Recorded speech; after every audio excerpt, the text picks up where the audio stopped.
Hi, everybody. Welcome back to Hoot. We are at grand opening day. We're in the middle of chapter 19. Roy and Beatrice have notes. They're going to leave school and go to the groundbreaking ceremony. Officer Delinko is a little upset about the owls.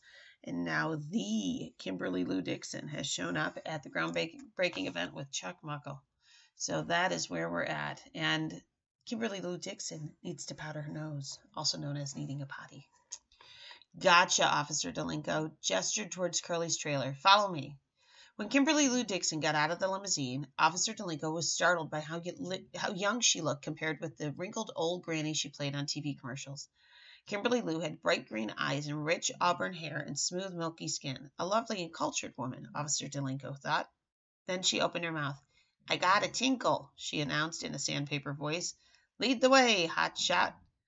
The actress carried a leather tote bag over one shoulder, and she wore high heels, a black skirt, and a pale silky blouse. Curly was dumbstruck when he opened the door of the trailer.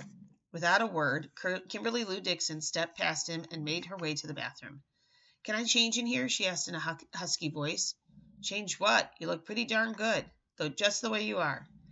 Change into her Mother Paula's costume, Officer Delinko interjected. She's with some guy. He wants to know if he can use your trailer as a dressing room. Any time, Curly said with a dreamy smile. A man's silhouette filled the doorway, followed by a gust of oily cologne.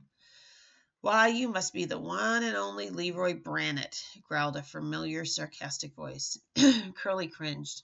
Officer Delinko stepped out of the way and said, This gentleman is from the Pancake House Company.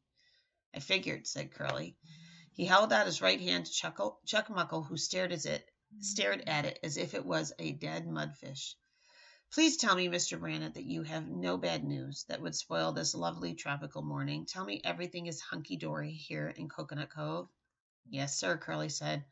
We stayed the last 2 nights on the property, me and the policeman here, and it's been peaceful as a church house. Ain't that right, David? Righto, Officer Delinko said. Chuck Muckle whipped off his shades and eyed the patrolman dubiously. You wouldn't happen to be the same crackpot lawman who fell asleep in his car while the vandal trashed our survey stakes, would you? As curious as Officer Delinko was to see Kimberly Lou Dixon dressed up as Mother Paula, he now wished he was somewhere far, far away. The same genius, Mr. Muckle went on, whose careless sleep habits resulted in a newspaper article that unfairly smeared the good name and reputation of Mother Paula. Was that you? Yeah, that would be him, Curly said.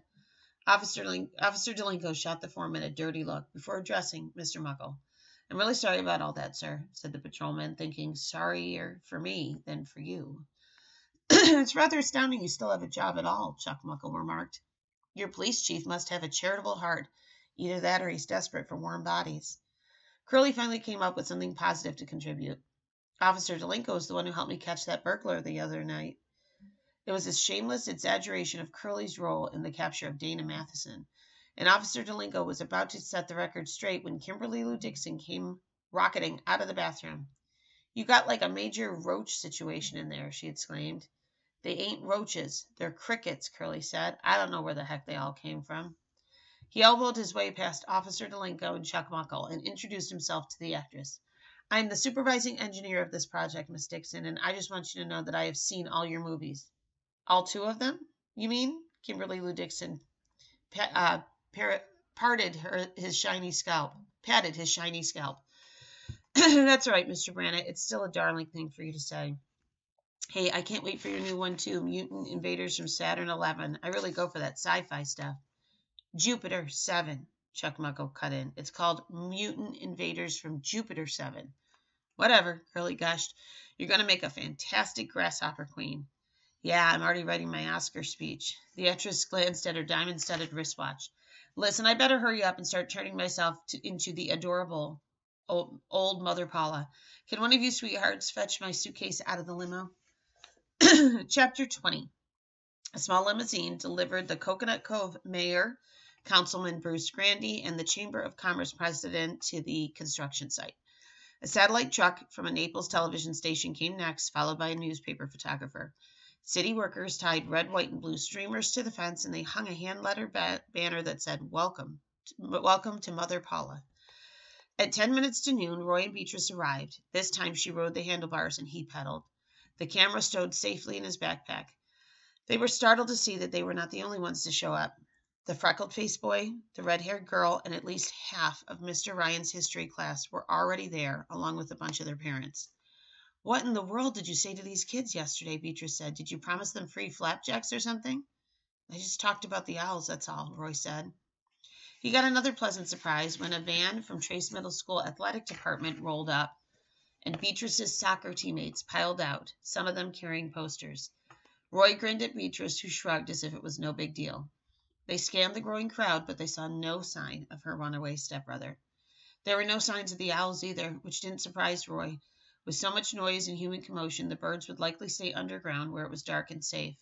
Roy knew that the pancake people were betting on the fact that the owls would be too frightened to venture out. At 12:15, the door of the construction trailer opened. First to emerge was a policeman who Roy recognized as Officer Delinko, then a bald construction worker with a rotten temper, and then a snooty-looking guy with silver hair and dorky sunglasses. The last to come out was the woman who played Mother Paula on the TV commercials. She wore a shiny gray wig, wire-rimmed glasses, and a calico apron. A few people clapped in recognition, and she waved half-heartedly. The group marched to a rectangular clearing that had been roped off in the center of a construction site. A megaphone was handed to the silvery guy, who said his name was Chuck E. Muckle, a vice president from Mother Paula's company headquarters. He really thought he was hot snot, Roy could tell. Ignoring the foreman and the police officer, Mr. Muckle proceeded with great enthusiasm to introduce some local big shots, the mayor, a city councilman, and the head of the Chamber of Commerce. "I can't tell you how proud and delighted we are to make Coconut Cove the home of our 469th family-style restaurant," Mr. Muckle said. "Mr. Mayor, Councilman Grandy, all you terrific folks who've come out on this gorgeous Florida day, I'm here to promise you that Mother Paula's will be a good citizen, a good friend, and a good neighbor to everyone." "Unless you're an owl," Roy said. Mr. Muckle didn't hear it. Saluting the gathering of students, he said, "I am truly excited to see so many of our fine young people here today. This is a historical moment for our town.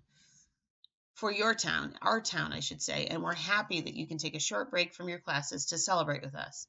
He paused and manufactured a chuckle. "Anyway, I expect we'll see most of you again once the restaurant opens and Mother Paula is busy in the kitchen. Hey, everybody, who likes licorice oatmeal pancakes?" It was really an awkward moment. Only the mayor and Councilman Grandy raised their hands. The girls' soccer players held up their homemade signs with the blank side facing out as they awaited directions from Beatrice. Mr. Muckle snickered nervously. "Mother Paula, dearest, I think it's time. Shall we do the deed?" They all posed side by side, the company VP, the mayor, Mother Paula, Councilman Grandy, and their boss of the Chamber of Commerce, for the television crew and the news photographer. Gold-painted shovels were handed out, and on Mr. Muckle's signature, all the dignitaries smiled, leaned over, and dug a scoopful of sand, and on cue, a smattering of city employees in the crowd cheered and applauded. It was the most bogus thing Roy had ever seen. He couldn't believe anybody would even put it on TV or a newspaper. "These people need a life," Beatrice said. As soon as the photo pose ended, Mr. Muckle tossed down his gold shovel and snatched up his megaphone. "Before the bulldozers and backhoes get rolling," he said, "Mother Paula wants to say a few words." And we're going to stop there.